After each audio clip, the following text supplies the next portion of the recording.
Welcome to Season 2 of the Spotlight series. Don't just survive, thrive. Most of us have experienced challenging times in our lives, particularly over the last few months of 2020. The key is how we choose to respond, whether we merely survive or thrive. My name is Nicholas Steele, founder of JJP Talent Solutions, an Australian IT recruitment company. With over 20 years' expertise, I provide insights on how you can transform your career to the next level. The focus of Season 2 is around reinvention and how we can thrive in the new normal.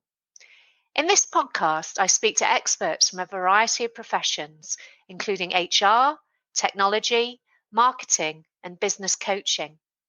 I don't have all the answers. However, collectively, we can instill hope, clarity, and inspiration. I hope you enjoy listening.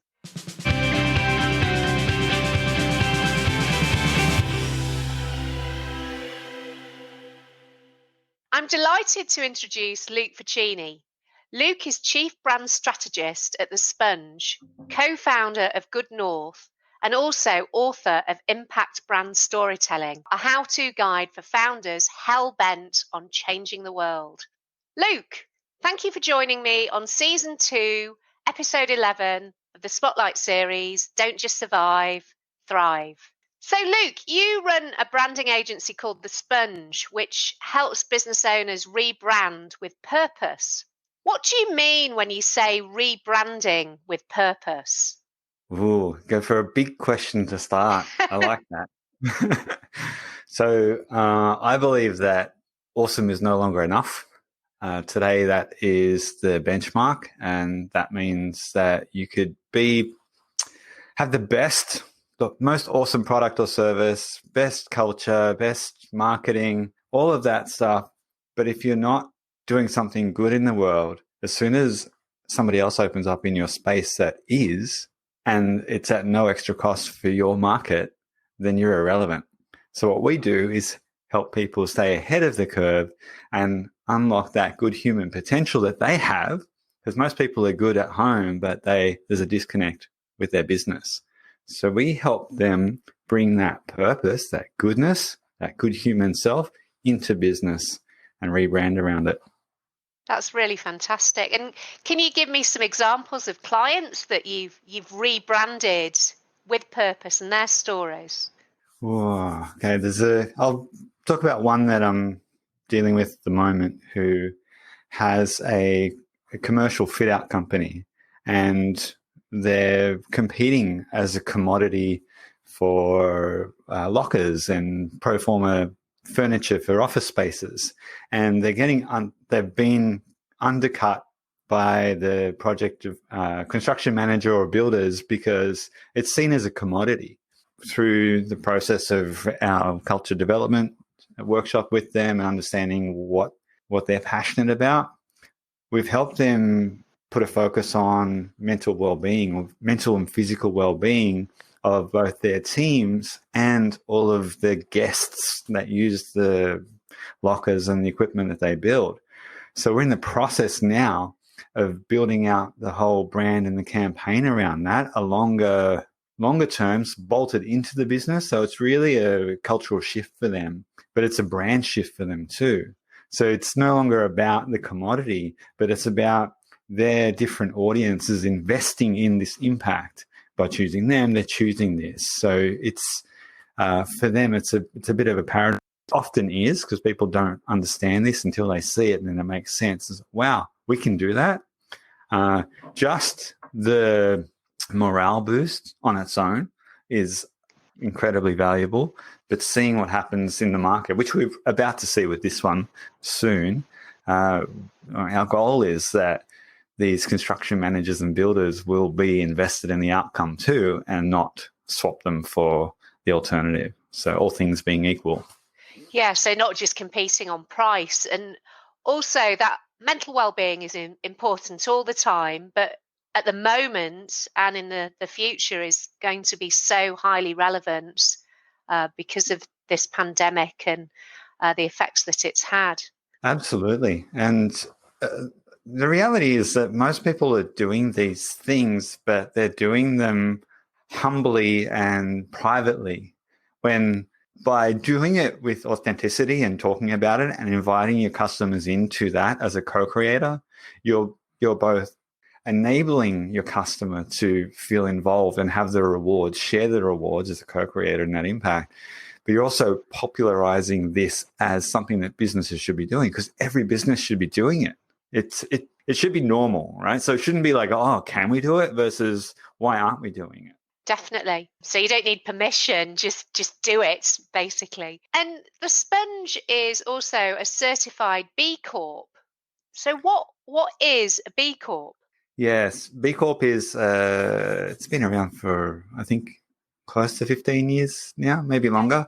It's a certification that's come out of the US by necessity to protect. In the US, there is a benefit company like the LLC or S Corp, but a B Corp, which means that the vision and the impact is built into the Constitution. So it's protected. So investors can buy in, but they can't eliminate the good that the company's doing. So it protects that, the vision of the founder for shareholders. In Australia and in other countries around the world, we have the certification, which is a rigorous validation of your ethical and sustainable governance and how you treat the environment, your customers, the community. It's pretty rigorous. And I saw a quote today about it. It is such a pain. It's so painstaking. And this is by Outland Denim. James Bartle from Outland Denim mentioned it's such a painstaking process that no one does it for a marketing stunt. Yeah. So for me, it's a pre-qualifier for awesomeness. If you stick through that, because it is so rigorous, it does both validate you from a third party that is a leader in that. There are a few options. This is one. But yeah, it is a true test of of how good you are. So there's some really good brands out there that you may recognize. Patagonia is one. Mm-hmm. Intrepid. Yeah, there's a few. You Stone and Wood, if you're local here and you drink them. I'm not a beer drinker, but I've heard of them. And how long have the Sponge been a certified B Corp? Since January 1, 2017. That was when we certified, and we've just gone through recertification in the last 3 months, and it's harder now. Very proud of my team for increasing our score.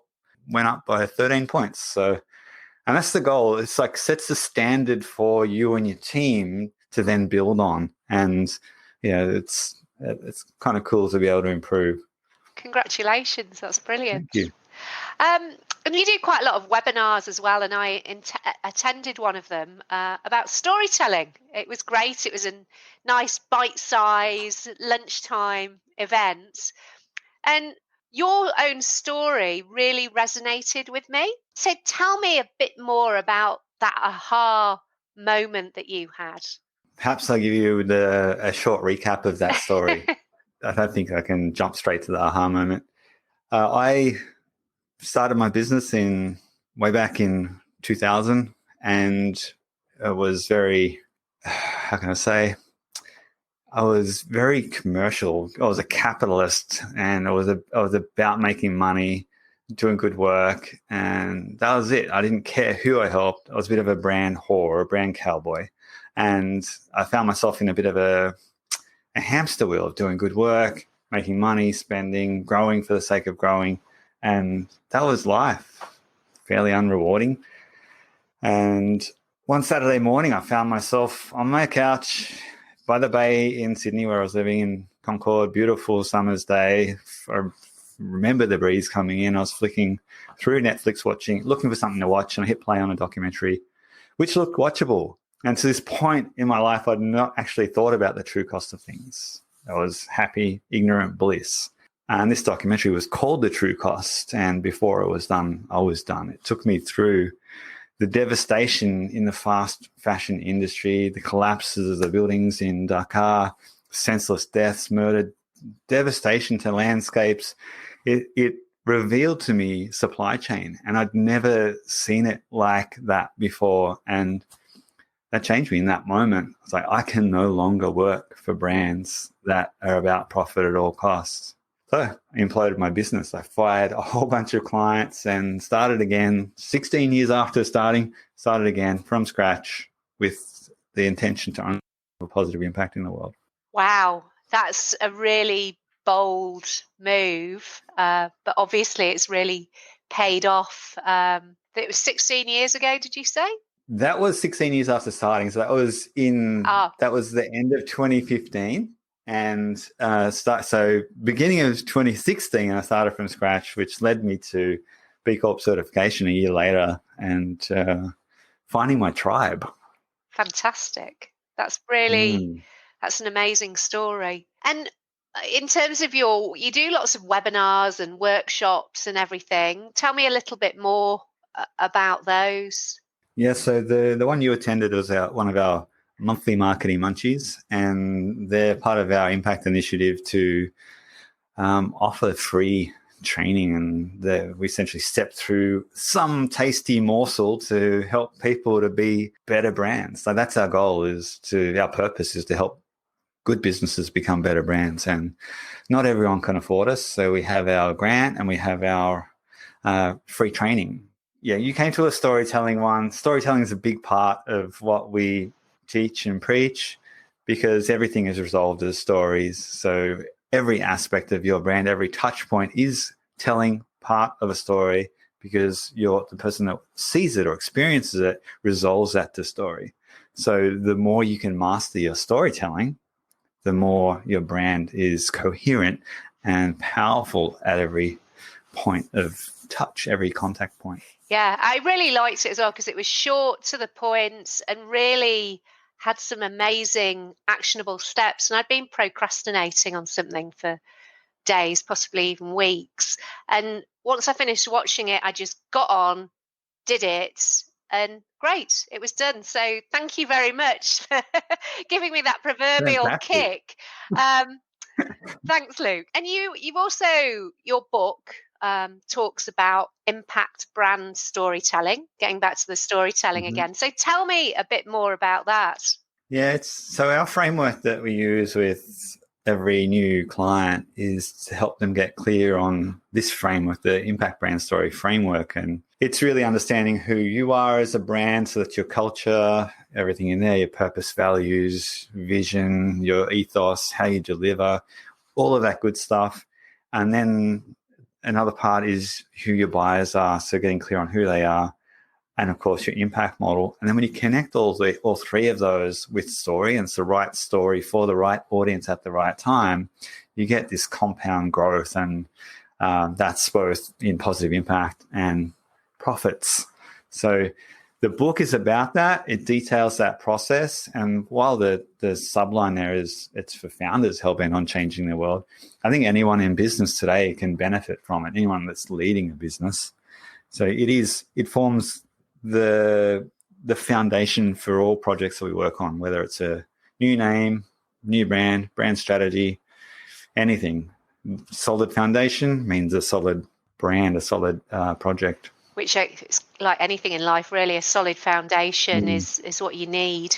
With regards to the book, I'll share the link for the book and how people can access that on the show notes. Fantastic. And I've heard you talk about how company brands can be really misunderstood and misaligned. Can you explain a little bit more about that and give some examples of how companies have overcome that misalignment? Yeah, brand misalignment. So I guess is the first belief for that, or the first understanding that we have to have there, is that your culture is your brand. And that's because how your people, how your team makes decisions are based on the values of the organization in part, and obviously the purpose, which is the direction. But those decisions are made by the values. The behaviors are driven by the values. So how your people show up and how the work that they do is governed and directed is how your customers experience the brand. So you might have in one, like your marketing department might be very tactical about a purpose or a message or whatever it is, but then the behavior of your team is different because it's governed by values. And the truth about values is you might have the most amazing values on the wall, but it's what the leaders modeled that are the true values of the organization. So misalignment starts with purpose and values, and it translates to the end. It could be the advertising department has different values to the core organization, which means the messaging's in the market wrong. So there is a feeling of misalignment for both your team and the marketplace. It's seen as a tactic or something wrong, inauthenticity. So the key there is starting with that foundation to get clear on who you are as an organization, have that authentic value structure. Transformations take time and they take sustained effort. So it's not an immediate thing. You can't just call in a consultant and fix it on the spot. But when you get that right and everyone in the organization is singing from the same song, it means that the messages from the top are the same, consistent, and advertising, marketing, sales is all consistent. The delivery, the way people speak on the phone is all consistent. And you get that unified, aligned brand. Yeah, rather than disjointed and nobody quite knows, and almost blame culture as well. Yeah. And can you give me some examples of companies that you think have that misalignment and ones that have overcome that as well? Well, look, I don't want to cast any judgments. What I will talk about, I'm working with a client at the moment, and we're about to reveal their new brand. They have a team of somewhere around 35, 40 people, and we did their first values assessment about 13 months ago. We're about to do the second one. But what I've watched as I've worked with the owner of this organization is by celebrating the values that they all work together to shape, the people that were misaligned, which there is, if you don't do this work, there are misaligned people in the organization. And you know that term toxic culture? It's misaligned people. There's an entropy happening, and it creates a distrust within the team. Now, I've watched as these people, and they're good people, right? They just have found themselves in the wrong role because it hasn't happened that there was that rigorous selection process that made sure they were in, because the values weren't defined, right? So where they were, no fault of anyone, but it's the responsibility of the owners to solve it. And I've watched the people that were not right self-select out. They haven't had to be fired, but they've realized that the more the energy is on celebrating the values and the direction that the business is going, these people are like, this is not right for me. And they pull the parachute and they're out. And now that the whole crew is aligned, there's this amazing buzz coming from the business. And the owner was telling me that he heard it from a competitor that wanted to meet up with him and get some advice because people are talking about it. So it's actually palpable, the results, right? It's known. And one of those things with this alignment is that, and why I'm such a values geek, is that when your people's values, their personal values are aligned at work, it unlocks their creative and discretionary energy. And the vibe there, when everyone is firing like that, there's a survey that said, or a study that says that on a low level role, when the difference between disengaged and engaged team member is 300% more productivity. For a mid-level role, it's 1,200% more productive. And the high level is off the charts, right? I'm seeing this with this client, and it's fantastic. And obviously everyone there is loving it because there's no toxicity. No one's pulling anyone down, subconsciously or not. So they're having fun and they're being successful. Yes. And hopefully your client, when he speaks to his competitor, will recommend you for your successes. I'm happy continuing to work with him in that space. So, look, I'm all for people being inspired and doing good. That's really the thing. I don't care who helps people do good in the world. I'm loving the impact that this organization's are going to have when they go public with what they're already doing. So it's exciting to see. Fantastic.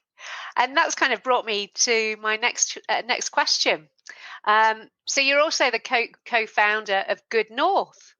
There's a theme here, Luke. So what is your mission and purpose of Good North? Yeah, so talk about values. When we formed our values for the Sponge, one of them that came up, and I reminisced on this a little bit, is perpetuate goodness.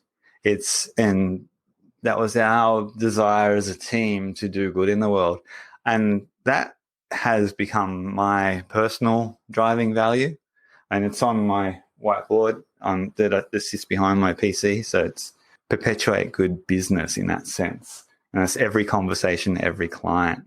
Now, I believe that every business should do good in the world. And that's what we do as the Sponge. But I don't see that that's enough. So Good North started for a number of reasons. One, I found my tribe when I went to this B Corp event in Sydney 9 months after being certified. And it was like, holy shit, 200 people here and everybody is doing something phenomenal with their business, using it as a weapon for good. Some amazing things. Wasn't one of those events where you meet someone and you go, oh, I don't want to bump into them again. It's like, who else can I talk to? Because there's so many cool stories here. And I'm a believer that you are the average of the 5 people that you hang around, like Jim Rohn says. And when I was there, I was like, I could be way more awesome if I'm surrounded by these people, because they are. And tried to get a regular gathering together in Sydney, but right at that time it wasn't happening. But when I moved to Brisbane and met up with some of the B Corps up here, which are a couple, we kicked it off and it's really caught fire. So we changed it very quickly. It was called Byron to Bundy, but people were confusing that with some kind of race or adding Bronte to Bondi, or, it was just getting bastardized. So Good North was me bringing in our naming and going, right, well, that was clearly a fail designed by committee. How would I do it? It's a commercial thing. So Good North, because good is the true north, and because we wanted it to feel like a movement and be open to anyone, which has been perfect for COVID, because now that borders are gone, we have people coming to our events. We had someone come from Kenya yesterday onto our session, and Kenya, Melbourne, which feels as far away as that now, New Zealand. It's open to anyone that can get on our timeline. The purpose of it is twofold. One is create profound connections, because good people ought to be connected to good people. And the second part is foster collaboration, because together we can do so much more than we can alone. And we should not be wasting time reinventing the wheel when we could be creating the change and solving the wicked problems in the world.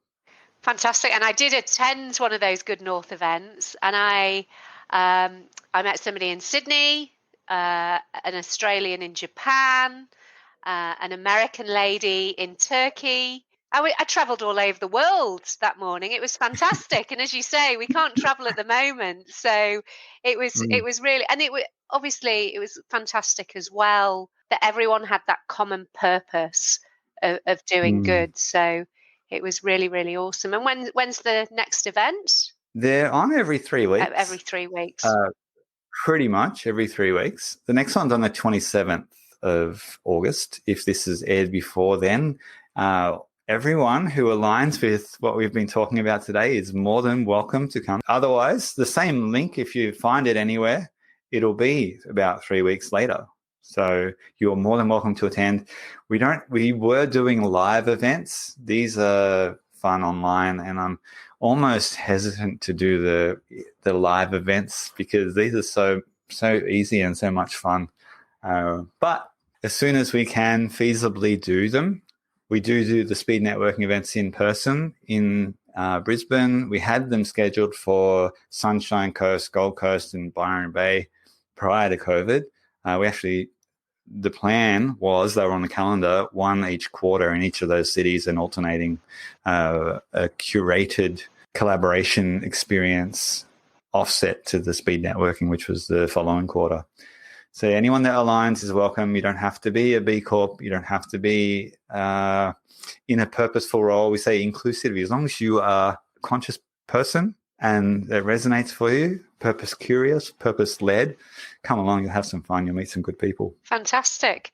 And I just checked that this podcast is going out on the week of the 24th of August. So if people do wish to attend, it will be in time. And what I can do again is share that link in the show notes as well. So that's fantastic.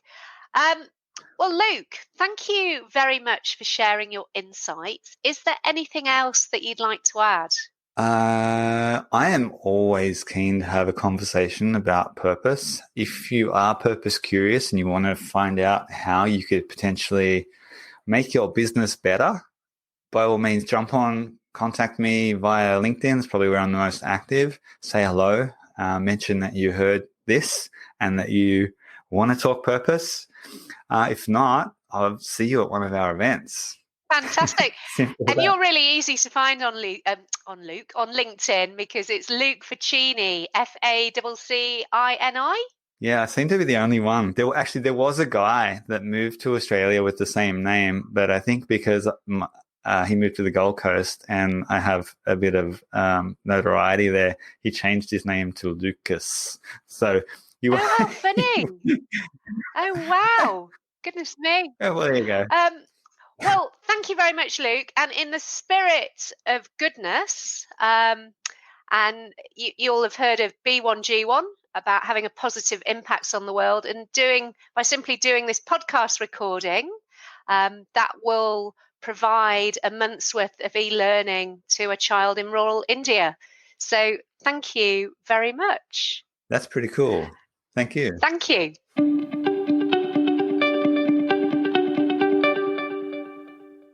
I hope that you enjoyed this episode. Please remember to subscribe, rate, and review.